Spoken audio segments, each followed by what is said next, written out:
Hawaii is a dream vacation destination for many people around the world, but this wasn't always the case. Back in ancient Hawaii, native Hawaiians lived under a strict set of laws called kapu, and if you broke any of these laws, your punishment would be death. Many of these laws are things people now do every day, so here are 9 things that would get you clubbed to death in ancient Hawaii.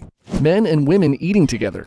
Imagine you've got a hot date. You pick her up from her hut and walk her down to the beach for a romantic picnic. You sit down and break out some bananas to share, and you guys start eating. Suddenly, a nearby fisherman who is watching you from a distance is screaming and pointing at you, and the next thing you know, you're watching in horror as your date has her head shoved onto a rock and proceeds to get her skull bashed in with a club. See, in ancient Hawaii, it was kapu for men and women to eat together. Back then, all foods were considered to be the physical form of one of their gods, and certain foods were associated with gods only men were allowed to eat.